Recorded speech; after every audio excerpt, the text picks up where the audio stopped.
नमस्कार। प्रारब्ध पर आप सभी का स्वागत है। मैं अवनीश, हमारे साथ यशस्वी पैनल व्यालोक पाठक जी, हरिमोहन जी, ज्योतिर्मय से, व्यालोक वाणी से व्यालोक जी। आप दोनों का परिचय कम से कम प्रारब्ध के इस मंच पर कराने की कोई आवश्यकता नहीं। हमारा प्रणाम और हमारे दर्शकों यानी प्रारब्ध के परिवारजनों का आशीर्वाद हमारे साथ है। हम सीधे लिए चलते हैं आपको दिल्ली। प्रधानमंत्री नए नए जुमले गढ़ने के उस्ताद हैं। अब आप सोचिए, ये अपनापन है प्रधानमंत्री के लिए। अवनीश प्रिय शर्मा जैसा एक अदना आदमी कह रहा है उस्ताद है। जी हाँ, उस्ताद है। आपदा में अवसर याद है आपको? प्रधानमंत्री का जुमला था आपदा में अवसर। ये किस संदर्भ के लिए कहा गया था? और कल जब वीर सावरकर के नाम दिल्ली यूनिवर्सिटी में एक डिग्री कॉलेज, ये भी कल्पना से परे था।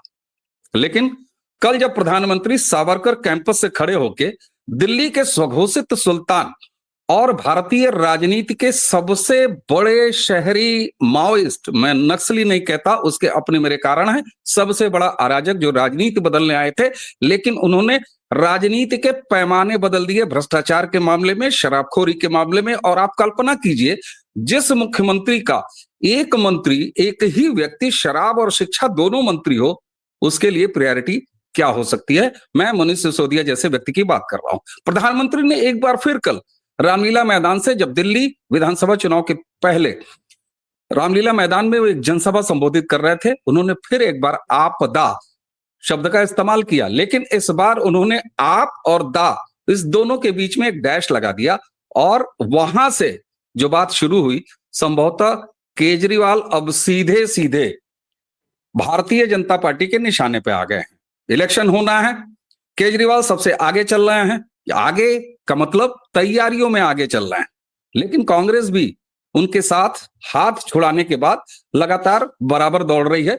और ये लगभग ये महसूस किया जा रहा है, कहा भी जा रहा है कि दिल्ली भाजपा न जाने क्यों पीछे नजर आ रही है। क्या है पूरा सिनेरियो? शुरुआत करेंगे हरिमोहन जी से। हरिमोहन जी, आपदा में अवसर और कल वाला आपदा, ये आपदा कहां से चला और कहां तक पहुंचा दिया नरेंद्र मोदी जी ने?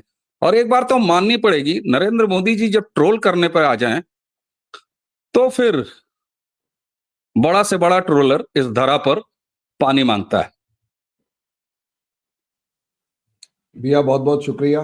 मैं इतना कहना चाहूंगा कि जब जिसे कहते हैं सम्राट को मैदान जंग में उतरना पड़ जाए और सम्राट को आक्रामक होना पड़ जाए और फ्रंट पे आना पड़ जाए, इसका मतलब ये है कि सामने खड़ी हुई जो फौज है वो ज्यादा ताकतवर है और सम्राट के जो अधीनस्थ हैं या सम्राट के जो सहायक हैं या जो भी पदाधिकारी हैं, उनके बस की उस सामने वाली आपदा को, उस सामने की जो शक्ति है उसे संभाल पाना मुश्किल है। दिल्ली में मुझे ऐसा लग रहा है। बहुत सारे लोग मुझे अपोज करेंगे, बहुत सारे लोग मुझे ट्रोल करेंगे, ये कहेंगे कि आप ऐसे कैसे कह रहे हो, लेकिन मुझे कल आपदा में आम आदमी पार्टी की तो आपदा नजर आई कि हाँ, मोदी जी ने एक ऐसा शॉट मारा जो लोगों ने कहा कि हाँ भाई, आप आम आदमी पार्टी की हरकतें दिल्ली के लिए आपदा है। लेकिन एक होता ना भैया, to every action there is equal and opposite reaction. तो वो जो रिएक्शन था वो आपदा का, वो कहीं ना कहीं बीजेपी के ऊपर भी थोड़ा सा छींटे गिरती हुई नजर आई कि बीजेपी के अंदर भी एक आपदा सी नजर आ रही है कि अगर 25 साल बाद भी वो दिल्ली की, छोटी सी दिल्ली को हैंडल नहीं कर पा रही, तो इसका मतलब ये है कि इनके अंदर भी कमी है। आप इस चीज को उठाकर देखिए, मैं बीजेपी की बुराई नहीं कर रहा, मैं और आप वो हैं जो मोदी जी के पीछे 240 पे रह जाने के बाद ऑनलाइन हमारी आंखों में आंसू थे। लेकिन मुझे कहीं ना कहीं इस समय पर बीजेपी का जो कोर ग्रुप है दिल्ली के अंदर, वो जो सोया हुआ है, उससे थोड़ी सी नाराजगी है। और यही कारण है कि मुझे मेरे प्रधानमंत्री को देखना, मतलब मुझे देखना पड़ रहा है कि मेरे प्रधानमंत्री को एक अदने से, छोटे से, मतलब आधे अधूरे राज्य के मुख्यमंत्री के ऊपर, जो मेयर समान मुख्यमंत्री है, उसके लिए एक टिप्पणी करनी पड़ रही है। और वो इस लेवल पे हो चुका है कि दिल्ली के अंदर बैठे हुए बीजेपी के पदाधिकारी इस चीज को हैंडल नहीं कर पा रहे कि वो इतना अदना सा आपदा कहने, जिसे आपदा कहनी पड़ रही है, तो वो हैंडल नहीं कर पा रहे इस केजरीवाल को। अब वो क्या है, कैसे हैं, परिस्थिति कहां खराब है, कहां सही है, मैं उस पर जा ही नहीं रहा। मैं सिर्फ इतना जा रहा हूं कि मेरे को दोनों चीजें साफ तौर पर नजर आ रही हैं कि मेरा प्रधानमंत्री एक मेयर के सामने खड़ा कर दिया इन लोगों ने। इतनी कमजोरी है क्या? क्या दिल्ली वाले इतने, दिल्ली की बीजेपी इतनी कमजोर हो गई है? या फिर दूसरे सिचुएशन को मैं इस तरीके से देखूंगा कि इसमें कोई दो राय नहीं है कि केजरीवाल ने दिल्ली का बंटाधार कर दिया। दिल्ली में कूड़े के पहाड़ छोड़ो, गली गली में कूड़े के पहाड़ है। दिल्ली के अंदर हॉस्पिटल्स की हालत खराब है, दिल्ली के अंदर बिजली की हालत खराब है, पानी की हालत खराब है। पहली बार अब पावर कट्स होने शुरू हो चुके हैं और पानी के अंदर हर घर में आपको कम से कम 50,000 से लेकर 2.5-3 लाख रुपए तक के बिल मिलेंगे। आप अंदाजा लगाकर देखिए, 2-2, 2.5 लाख रुपए के बिल केजरीवाल खुद मान रहा है कि ये बिल मैं माफ कर दूंगा। भैया वो सारे बिल उसके हैं, पानी तो कोई भरता नहीं है, पानी इतना गंदा आता है पीने लायक तो छोड़ो, अगर उसको आप नहा लिए तो खाज हो जाएगी। ये हाल है कि अगर एमसीडी के भेजे हुए पानी से नहा भी लिए तो शरीर में खाज हो जाएगी। ऐसी बुरी सिचुएशन के अंदर दिल्ली कर रखी है। एमसीडी भी केजरीवाल के पास है और वो भी सरकार भी केजरीवाल के पास है, और दिल्ली की ये दुर्गति कर रखी है। स्कूलों के अंदर एक स्कूल की एक बिल्डिंग में दो स्कूल एक ही साथ पढ़ रहे हैं। 6,000 बच्चा मात्र 25-26 कमरों में, 26 कमरों में अगर 6,000 बच्चा पढ़ रहा हो, चलो 40 कमरों में 6,000 बच्चा पढ़ रहा हो, तो 60 कमरों में 6,000 बच्चा पढ़ रहा हो, तो मुझे ये बताओ 6,000 बच्चा, हर रूम में कितना बच्चा बिठाओगे एक ही स्कूल में? और वो चीज मैं नहीं कह रहा, दिल्ली हाई कोर्ट के अंदर ये डिस्कशन हुआ है। आप सोचिए, स्कूल के बच्चों को स्कूल किताबें नहीं है, ड्रेस नहीं है, इतना बुरा हाल दिल्ली का कर रखा है। शराब घोटाले से लेकर दिल्ली जल बोर्ड घोटाले से लेकर मोहल्ला क्लिनिक घोटाले से लेकर हर घोटाला केजरीवाल ने कर रखा है। लेकिन समस्या ये है, दिल्ली का बीजेपी का कार्यकर्ता ग्राउंड लेवल पर लोगों को ये समझाने में पूरे तरीके से असमर्थ दिखाई दिया कि भाई इतनी बुरी दुर्गति दिल्ली की कर दी, इस केजरीवाल को वोट मत देना। अब उसके लिए कौन जिम्मेदार है मैं नहीं जानता, बीजेपी का स्ट्रक्चर जिम्मेदार हो सकता है। केंद्र में आपकी सरकार है, आपके 7 सांसद हैं, आपके सांसद के पास आपके हर कार्यकर्ता का नंबर होना चाहिए और आपका हर कार्यकर्ता आपके सांसद से बात करता हुआ नजर आना चाहिए। सांसद बीजेपी के पिछले 10 साल में इतने निकम्मे निकले हैं भैया, यही कारण है कि किसी को टिकट तक रिपीट नहीं करी है। गौतम गंभीर जैसा सांसद कोई काम ही नहीं करता। प्रॉब्लम को समझिए, कार्यकर्ता अगर कोई काम करवाना चाहे, यहां दिल्ली के अंदर कार्यकर्ता वर्सेस कार्यकर्ता की लड़ाई है, क्योंकि अल्ट्रा लेवल जागरूक है, क्योंकि यहां पर दिल्ली के अंदर किसी जाति के नाम पर वोट नहीं पड़ रहा।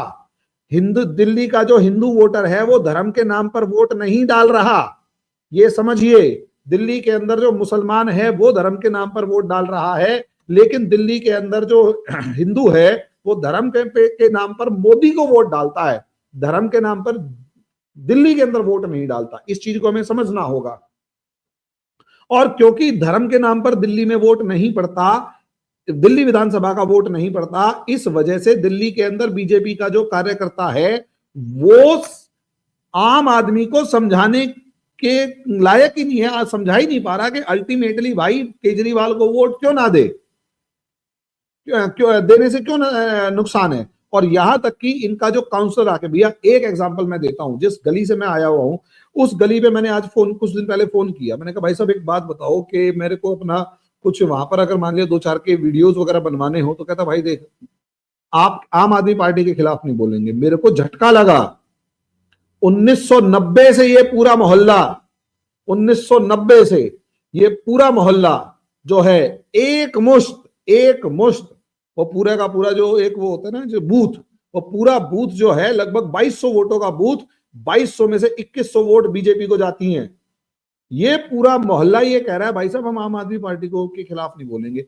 मेरे को झटका लगा, मैंने कहा भाई ऐसा क्या हुआ? कहता है भाई सीधी सी बात है, हमारी हर्षवर्धन के बाद किसी ने हर्षवर्धन भी नहीं सुनता था, उसके बाद कोई है नहीं पदाधिकारी, कोई सुनता नहीं, किससे क्या काम करवाएं। और एक आम आदमी पार्टी का काउंसलर बना, वो हर हफ्ते 10 दिन के अंदर एक चक्कर लगा जाता है, उससे अभी फोन करूंगा वो फोन का काम कर देगा। और ये हर आदमी के पास उसका नंबर है, इसके बाद जरा सी कोई बात होती है वो सीधा उसको फोन करते हैं और वो इवन छोटे बड़े काम से लेकर सारे काम वो करवा देता है। क्यों नहीं, क्यों?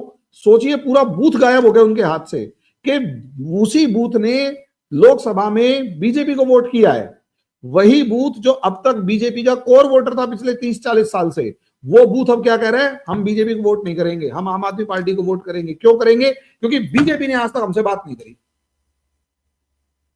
ये बीजेपी की ग्राउंड रियलिटी है। और इसीलिए जब मोदी जी को सामने आके, जिस मोदी ने 10 साल तक केजरीवाल का नाम तक नहीं लिया, जिस बीजेपी के केंद्रीय मतलब सेंट्रल लीडरशिप ने आम आदमी पार्टी का 10 साल तक नाम नहीं लिया, जिस मोदी जी ने केजरीवाल से सिर्फ 3 सेकंड के लिए हाथ मिलाया, 3 सेकंड भी ज्यादा बता रहा हूं, हाथ मिलाया हल्का सा, वो भी उंगलियां पकड़ी थी, उंगलियां पकड़ के चल निकल नमस्ते, और केजरीवाल मुंह बनाता रह गया था। ठीक है, जब मुख्यमंत्रियों की मीटिंग हुई थी जीएसटी काउंसिल के ऊपर, जीएसटी लागू करना था, सबसे हाथ मिलाया, नीतीश जी सबसे मिलवाया। और G20 मीटिंग के अंदर इस तरीके से हुआ, केजरीवाल से हाथ तक नहीं मिलाने वाले मोदी जी, क्या कारण है कि उनको उसका नाम लेना पड़ रहा है, उसको केजरीवाल का नाम लेना पड़ रहा है, सीधे उस पर हमला करना पड़ रहा है, शीश महल को रेफरेंस करना पड़ रहा है, अन्ना हजारे को रेफरेंस देना पड़ रहा है। नाम नहीं लिया, इशारा तो पूरा कर दिया। प्रॉब्लम यह है कि ग्राउंड लेवल पर बीजेपी समझ ही नहीं पा रही कि अल्टीमेटली वो करे क्या। और बीजेपी का वोटर इस तरीके से है कि बीजेपी का वोटर कह रहा है कि भाई मेरी जो दिल्ली की डीटीसी के अंदर महिलाएं कह रही हैं कि डीटीसी में हमारी जो वो है, क्या कहते हैं, फ्री की जो राइड है, वो अगर खत्म हो जाती है तो मेरा 2,000 रुपए महीने का खर्चा बंद जाएगा। और जैसे ही मेरा डीटीसी के खर्चे 2,000 रुपए महीने का बन जाएगा, हमारे घर के 3 बंदे कमाने जाते हैं और तीनों के 2,000 रुपए बन जाते हैं, तो कितने होंगे? 6,000 रुपए। भैया 15,000 20,000 रुपए कमाने वाला बंदा अगर 6,000 रुपए महीने का खर्चा करना शुरू कर देगा, 2,000 रुपए का खर्चा करना शुरू कर देगा, तो कहां जाएगा? और उसी घर के अंदर अगर 3 महिलाएं हैं और वो तीनों की तीनों महिलाओं को ये इन्होंने कैलकुलेट कर लिया, कहते हैं एक तरफ अगर बीजेपी आएगी और डीटीसी के बस का किराया हमसे ले लेगी तो हमारे 2,000 रुपए वहां गए। उसके बाद वो कैलकुलेट कर रहे हैं कि 2,2100 रुपए अगर केजरीवाल देता है तो 6,000 रुपए महीना हमारे घर में आएगा। 1 साल के अंदर 72,000 रुपए यानी 1 तोला सोना हमारे को मिल जाएगा। 5 साल में 5 तोला सोना मिलेगा। वो कैलकुलेट कर रही है कि हमारी एक बेटी की शादी 5 तोला सोना में तो हो गई। अब मुझे इस कैलकुलेशन का जवाब बीजेपी बता दे। ये केजरीवाल हमारे अगेंस्ट, हम मानते हैं, हम मानते हैं। अब इसको समझिए, यहां ये चीज हो गई है कि केजरीवाल जो कर रहा है उस चीज को लोग कैसे कैलकुलेट कर रहे हैं और बीजेपी इस चीज को काउंटर नहीं कर पा रही। मोदी जी ने कहा मैंने 1665 फ्लैट बना दिए और मैंने दे दिए, बढ़िया किया जी आपने, लेकिन गरीब आदमी कह रहा है जिसको फ्लैट नहीं मिला मेरे को कब मिलेगा? क्या सबको गारंटी दे रहे हो तुम? रोहिंग्या के नाम पे भड़का तो, लेकिन रोहिंग्या फैक्टर कहाँ काम कर रहा है? भैया रोहिंग्या फैक्टर ये काम कर रहा है, जो 150 वोट मैंने अपने बूथ पे बताए ना, वो सारे मुस्लिम वोट हैं जी। मेरे बूथ के ऊपर जिस बूथ की मैं बात कर रहा हूं वो सारे मुस्लिम वोट हैं, और एक मुस्लिम वोट सामने नहीं आ, मतलब वो उस एरिया में रहता ही नहीं है, लेकिन वो वोट डालने आते हैं। वो एक ठीक है, तुम उन 100 वोट को कटवा दोगे, लेकिन वो जो 1800 1900 तुम्हारे नीचे से निकल गया उसका क्या करोगे तुम? कोई बोलने को तैयार नहीं है। अब इसके अंदर एक चीज और, भैया सॉरी मैं टाइम ज्यादा ले रहा हूं, लेकिन अभी थोड़ा सा एक और, अब एक चीज लास्ट, आप फ्री बिजली फ्री पानी की बात कर रहे हो, पानी का तो बिल नहीं आ रहा, चलो ठीक है, बिजली बीजेपी क्या ये वादा कर पाएगी कि फ्री बिजली देगी? अगर बीजेपी फ्री बिजली देगी तो मरी, नहीं मरी तो नहीं देगी तो मरी। मिडिल क्लास की सुन लीजिए, मिडिल क्लास जो है, मिडिल क्लास से मैं, अब भाई मैं जब ग्राउंड के ऊपर बातचीत करता हूं, सबसे बातचीत करता हूं, तो पता है क्या कहते हैं मेरे घर वाले? कहते हैं कि यार इतने टैक्स दे तो देते हैं, हमारी सैलरी का 40% टैक्स में जा रहा है, हर उस चीज के ऊपर टैक्स है, और अब तो मजाक ये बन गया पॉपकॉर्न तक पे टैक्स लग गया है। अब आप सोचिए, पॉपकॉर्न तक पे टैक्स है, कफन तक के ऊपर टैक्स लगने की बात हो रखी है कि कफन तक पे टैक्स है।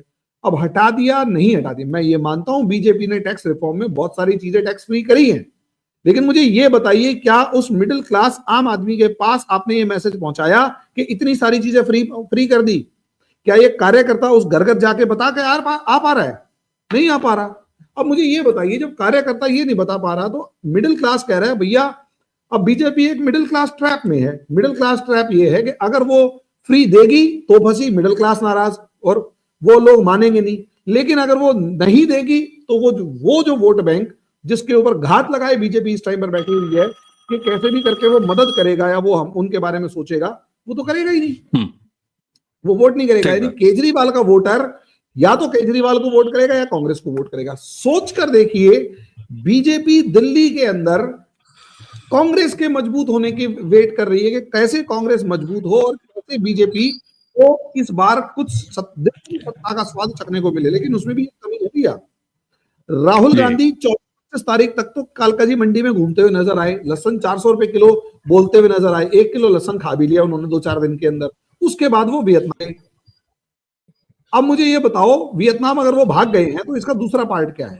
जब वो वियतनाम भाग गए हैं तो पूरी की पूरी कांग्रेस का जो दारमदार है वो किस पे? संदीप दीक्षित पे। संदीप दीक्षित को मीडिया कवरेज नहीं मिल रही, संदीप दीक्षित से मीडिया वाले बात नहीं कर रहे।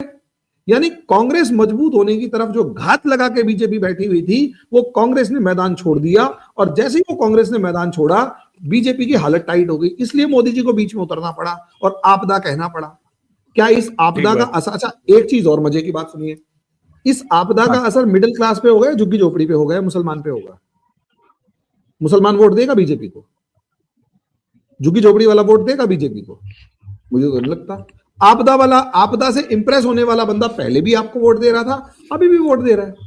तो अल्टीमेटली इस बार बीजेपी की जो दिल्ली में जीत थी वो कांग्रेस के ऊपर डिपेंड कर रही थी। कांग्रेस मोर्चा छोड़ के भाग चुकी है, राहुल गांधी मोर्चा छोड़ के भाग चुके हैं। बीजेपी को इसलिए अपने हाथ से सत्ता फिर से छीनती हुई दिखाई दे रही है। इसलिए हमारे प्रधान सेना नायक को सबसे आगे आके हमला करना पड़ रहा है एक अदने से मेयर के ऊपर। निकम्मेपन की पराकाष्ठा मुझे यहां नजर। बहुत अच्छी बात, बहुत अच्छी बात, बहुत अच्छी बात। आपने बड़े विस्तार में एक पूरा ताना बाना जो दिल्ली विधानसभा के चुनाव के लिहाज से जो तैयार है या जिसको समझे जाने की जरूरत है वो बता दिया हरिमोहन जी। लेकिन आपने जब एक बात कही ना कि हर आदमी अपने विधायक को फोन करता है, विधायक आ जाता है, कारपोरेटर को फोन करता है, कारपोरेटर आ जाता है, तो आपने अंत में कहा कि एक मेयर से मोदी जी को उतरना पड़ा उसको एड्रेस करने के लिए। तो मुझे लगता है कि दिल्ली भी और दिल्ली की जनता भी और दिल्ली का वोटर भी खुद को एक नगर पालिका का ही निवासी समझता है, राज्य का नहीं। और इसे यहीं से वो अपेक्षा आती है। 25 करोड़ आबादी वाला उत्तर प्रदेश है, किसी को आवश्यकता नहीं पड़ती हर हफ्ते अपने कारपोरेटर, अपने विधायक से बात करके उसको बुलाने की। सत्ता 2 बार रिपीट हुई है। मैं आपकी बात का जवाब नहीं दे रहा, मैं दिल्ली के वोटर की मानसिकता, जिसे हम आधा अधूरा राज्य कहते हैं, वाकई में वो एक म्युनिसिपल ही है। दिल्ली की जनता भी म्युनिसिपल की ही मानसिकता से दिल्ली विधानसभा के लिए वोट करती है। आपकी इस बात से ये बात बिल्कुल साफ हो रही है। फ्री बिजली उसे चाहिए। अब आपने एक बात कही मिडिल क्लास, मैं मिडिल क्लास पे भी आऊंगा, मैं आपको जवाब नहीं दे रहा, मैं दूसरे बारी में आपके पास जाऊंगा। ये बातें मैं प्रस्तावना रख रहा हूं व्यालोक जी के लिए। आपने कहा साहब मिडिल क्लास दुखी है, बिल्कुल साहब मिडिल क्लास दुखी है, चलिए ठीक है। मिडिल क्लास एक ऐसा वर्ग है जो जन्म ही लेता है दुखी होने के लिए और तब तक दुखी रहता है जब तक उसके कफन पर टैक्स लगेगा कि नहीं लगेगा ये बात साफ हो जाए। हरमोहन जी ये बात भी आती है। दूसरी तरफ आपने कहा झुग्गी झोपड़ी, बिल्कुल अरविंद केजरीवाल ने कल यही कहा, जब जवाब दिया है अरविंद केजरीवाल ने, तो अरविंद केजरीवाल ने यही कहा है। वो दिल्ली की राष्ट्रीय राजधानी जिसे कहा जाता है, तो उस दिल्ली में झुग्गी झोपड़ियों को बने रहने देना चाहता है। तो अब तो ये राष्ट्र हित में सोचना पड़ेगा कि हमको फ्री पानी चाहिए, 2100 रुपए डीटीसी का बचना चाहिए और 2100 रुपए में जो है 5 तोला सोना खरीद लिया जाना चाहिए। जो केजरीवाल देगा, पंजाब में कितना दे रहा है ये दिल्ली वालों को समझना चाहिए। प्रोग्रेसिव लोग हैं, उनके पास बड़ा शहर है, बड़े शहर में बड़ी कम्युनिकेशन है, तो ये दिल्ली का वोटर समझ रहा है। मुझे लगता है कि ग्राम पंचायत की जो मेंटेलिटी होती है ना कि फलाने प्रधान हमारे दरवाजे पे आए, हमारे गाय का हगा हुआ गोबर उठाए और तब हम उसको कहेंगे प्रधान जी, तो ये एक मेंटेलिटी है। आपने बड़े अच्छे से दिल्ली के वोटर की मानसिकता को सामने रखा जब आपने इन अपेक्षाओं की बात की। व्यालोक जी इसी प्रस्तावना के साथ आपके पास चलते हैं, वापस आता हूँ। एक छोटी सी बात व्यालोक जी से पूछ लेना, एक लास्ट लाइन मेरी बात थोड़ी सी सुन लीजिए। भैया एक्चुअली पता है क्या है, हमें कोई दिक्कत नहीं है, आप जो बता रहे हैं मैं आपकी बात 100% मानता हूं, लेकिन इस चीज को भी हमें समझना पड़ेगा कि या तो आप दिल्ली को जीतना छोड़ दें कि जी हमें नगर पालिका का चुनाव ही नहीं लड़ना, और अगर लड़ रहे हैं तो मुझे नहीं लगता कि हमारे को उस नगर पालिका की मानसिकता से अगर लड़ना है तो वहीं उतर के लड़ना पड़ेगा, और उसके लिए मेरा प्रधानमंत्री उतर रहा है तो इसलिए मुझे गुस्सा आ रहा है। बहुत अच्छा, बहुत अच्छा। और आपका प्रधानमंत्री वो प्रधानमंत्री है जो कारपोरेटर के इलेक्शन में भी जाके जनसभाएं करता है। इसलिए ये कोई नई बात नहीं है कि दिल्ली के विधानसभा चुनाव में प्रधानमंत्री खुद उड़ गए, खुद उतर गए, तो ये कोई नई बात नहीं है। प्रधानमंत्री नरेंद्र मोदी ग्राम पंचायत के इलेक्शन आप याद कीजिए, नगर निगम के इलेक्शन आप याद कीजिए, उन सारी चीजों पर फ्रंट से लीड करते हैं। तो नरेंद्र मोदी वो कोई उनके लिए नई बात नहीं है कि वो अरविंद केजरीवाल के सामने उतर जाएं। बहरहाल व्यालोक भाई, दिल्ली के मेंटेलिटी, दिल्ली के जनता की मेंटेलिटी एक बार 5 साल में 2 तरह से जाहिर होती है। एक तरफ जब वो नरेंद्र मोदी के इलेक्शन यानी लोकसभा में जाते हैं वोट डालने, तो पूरी तरह जैसा हरिमोहन जी ने कहा कि वो राष्ट्रवाद के साथ होते हैं। और मजे की बात यह है कि भारतीय जनता पार्टी की परिभाषा राष्ट्रवाद, राष्ट्रवाद के आगे इस देश में 2014 से न सड़क बन रहा, न बिजली आ रही है, नए प्रोजेक्ट लग रहे हैं, लेकिन राष्ट्रवाद एक ऐसा इमोशनल बंच है जिस पर बीजेपी को समेट के किनारे रख दिया जाता है। खासतौर से दिल्ली में अगर एक सिटिंग चीफ मिनिस्टर झुग्गी झोपड़ियों, अवैध बस्तियों को बनाए रखने की बात करता है, दिल्ली का एक सिटिंग चीफ मिनिस्टर अगर तरह तरह की ऐसी घोषणाएं जिसको कि कोर्ट ने भी समय समय पर कहा है कि ये नहीं होना चाहिए, इस तरह की बातें करता है, क्या तुलनात्मक अध्ययन दिल्ली वाकई में नगरपालिका की मेंटेलिटी से विधानसभा के चुनाव में बाहर नहीं आ पाई?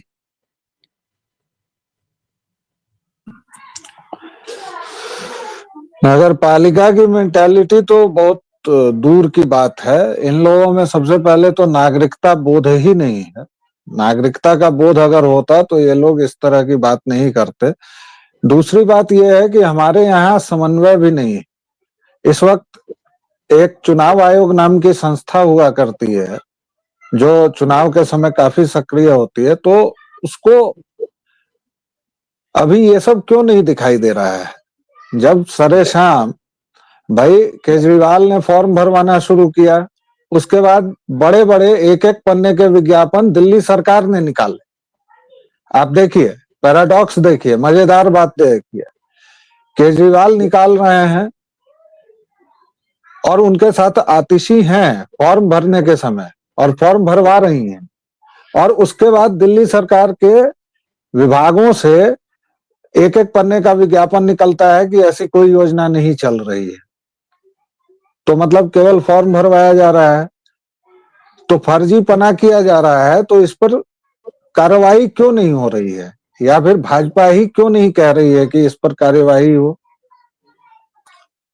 ये तो मेरी समझ के ही बाहर की बात है, क्योंकि ये इतना बड़ा फर्जीवाड़ा अगर हो रहा है आपकी आंखों के सामने, और इसका आप छोड़िए पॉलिटिकल पार्टीज को, हम कितने मतिशून्य हो चुके हैं कि हम में से कोई इसका संज्ञान नहीं ले रहा है।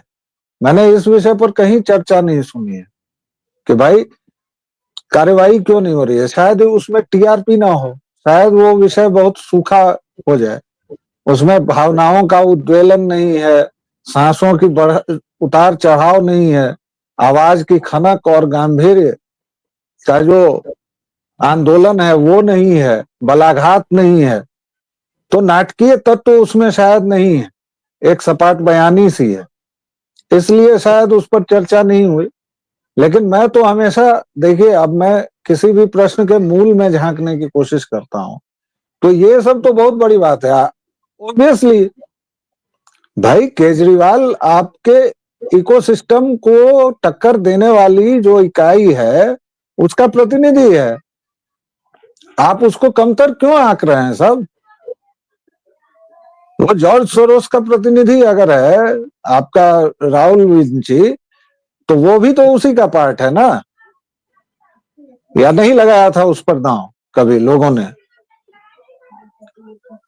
2012-13 का समय याद कीजिए भाई, उस समय देश किस आलोड़न से गुजर रहा था, दरियां किसने सजाई थी, मंच किसने बनाया था, और केजरीवाल को रातों रात नायक किसने बनाया था। तो इसलिए किसी भी विषय पर हमें ठहर कर सोचना चाहिए। हम लोगों के साथ दिक्कत ये हो गई है कि हम क्षणजीवी समय में जी रहे हैं। हमारे ऊपर दबाव है बहुत ज्यादा कि यार इस पर प्रतिक्रिया देनी ही देनी है, घटना घट गई तो हमें कंटेंट बनाना ही है, तो हम उस पर करेंगे बात।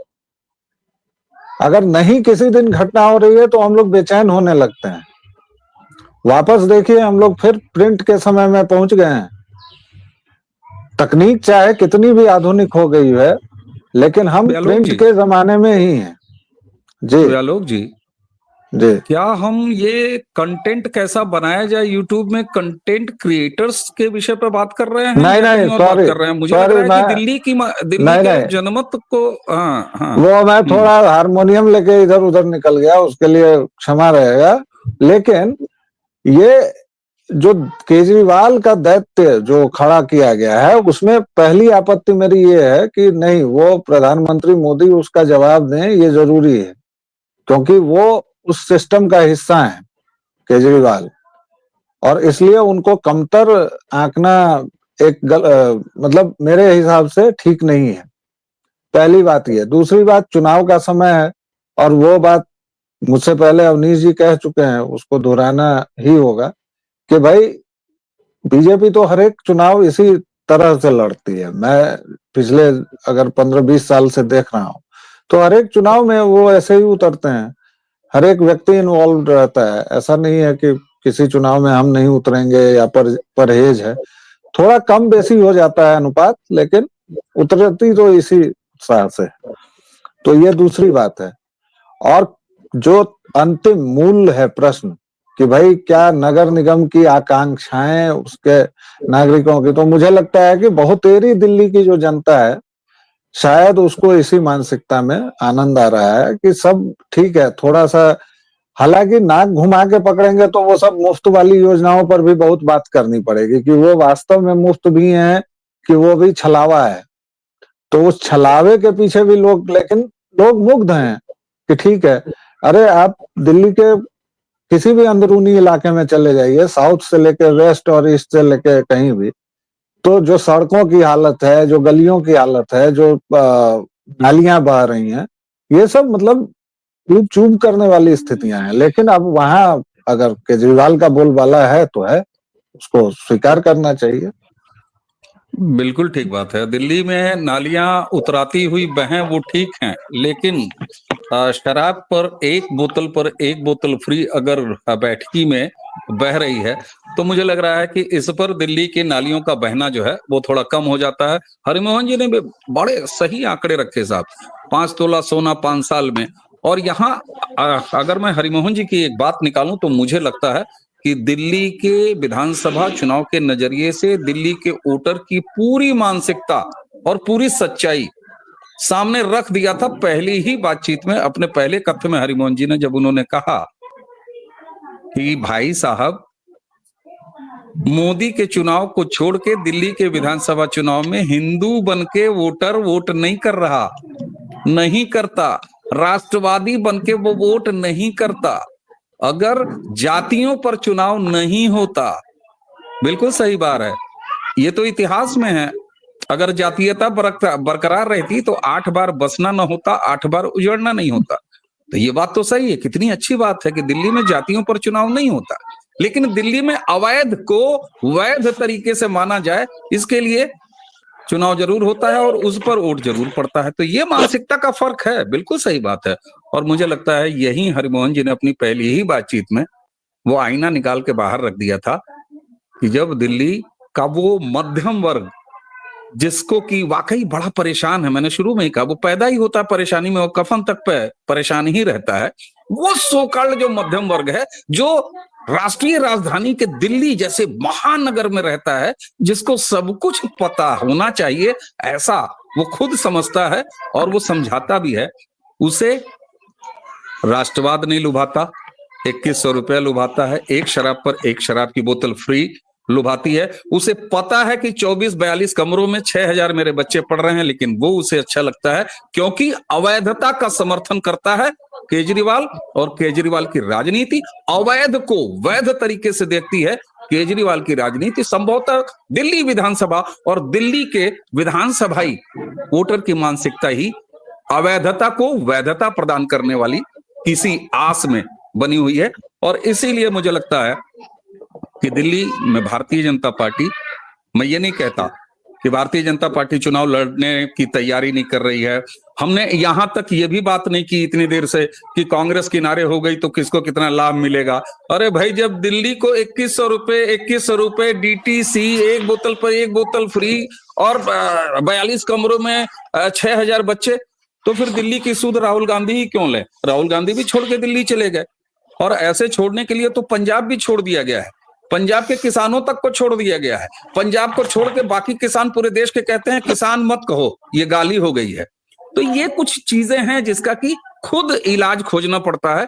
तो let's Delhi have their own doctor, और ये देखा जाए। बहरहाल एक चीज तो है, नरेंद्र मोदी ने कल सीधे सीधे दिल्ली विधानसभा चुनाव का बिगुल खुद फूंक के भारतीय जनता पार्टी को सामने ले आ दिया है। और अब देखना यह है हरिमोहन जी कि आपकी बात सही होती, क्या दिल्ली में वाकई भारतीय जनता पार्टी कांग्रेस के कंधे पर सवार होके या कांग्रेस के भरोसे बैठी थी, या कल जब मोदी जी ने हाथ दिया तो इसके बाद कुछ बढ़ते हुए दिखाई देगी? आपकी अंतिम टिप्पणी सर। मेरी अंतिम टिप्पणी यही है कि देखिए, इस समय पर मुझे ऐसा लगता है कि मोदी जी ने जब आपदा कहा और सब चीजें, तो असलियत में वो आपदा भले ही कहा, लेकिन केजरीवाल को एक संजीवनी मिल गई। केजरीवाल अभी तक जिस मामले से बच रहा था वो ये था कि कांग्रेस को इस बहस में आने ही ना दे। उसने पूरी कोशिश कर रखी थी कि कांग्रेस इस बहस में ना आए, और वो नहीं वो कोशिश पूरी कर रही थी कांग्रेस के वो बहस में आए, और ये पूरी बहस आम आदमी पार्टी वर्सेस कांग्रेस बने, ताकि जो वोट बैंक है, भाई दो लोग लड़ रहे हैं, तो सबका ध्यान उन दो की तरफ होगा। तो बीजेपी का जो कोर वोटर है वो तो कोर वोटर रहेगा ही रहेगा। जो आपस में लड़ने वाला वोट, इन दोनों की लड़ाई होगी तो इन दोनों के बीच में वो वोट डिवाइड होगा। कांग्रेस ने मैदान छोड़ा, राहुल गांधी ने मैदान छोड़ा, और कहीं ना कहीं संदीप दीक्षित जो है वो उस चीज को हैंडल नहीं कर पा रहे थे। लेकिन कांग्रेस के इतने हमलों के बावजूद केजरीवाल ने एक भी जवाब कांग्रेस को नहीं दिया। इसका मतलब केजरीवाल इस लड़ाई के अंदर कांग्रेस को लाना ही नहीं चाहते थे। अब मोदी जी ने जब ये कहा है तो केजरीवाल को संजीवनी मेरे हिसाब से इसलिए दिखाई दे रही है क्योंकि केजरीवाल को अब बीजेपी के ऊपर हमले करने का मौका मिल गया, जवाब मिल गया।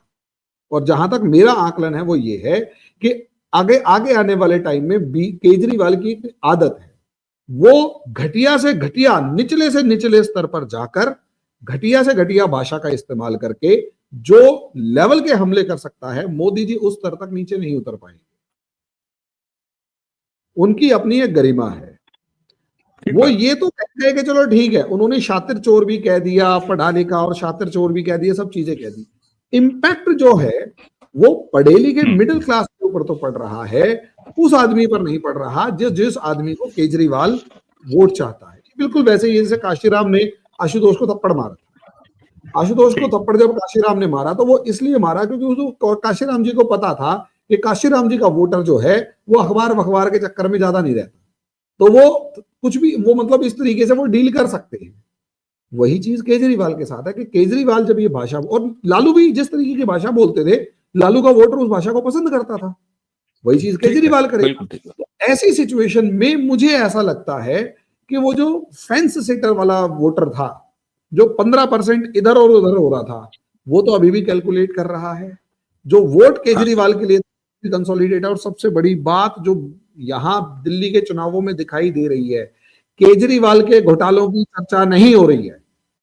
केजरीवाल के डिस्कशन जो है वो पूरे के पूरे चुनाव के डिस्कशन जो है वो कहीं ना कहीं वो शीश महल के आसपास है। शराब घोटाले को आम जनता तक पहुंचाने में बीजेपी का कार्यकर्ता सामने दे रहा है। मतलब हर मामले के अंदर वो आम आदमी से जो कनेक्ट होना चाहिए ना, वो नहीं है। और ये चीज सबसे बुरी इस टाइम पर नजर आ रही है, जो कि काफी ज्यादा दिल्ली के चुनाव को प्रभावित करेगी। जी बिल्कुल ठीक बात है। और अब हम तीनों तो यही उम्मीद कर सकते हैं कि जो बात हम तीनों समझ रहे हैं वो नरेंद्र मोदी क्यों नहीं समझ पाए, क्यों उन्होंने केजरीवाल का सीधे टारगेट कर दिया, क्यों भारतीय जनता पार्टी को चुनावी बस में बैठा के दिल्ली विधानसभा चुनाव में उतार दिया।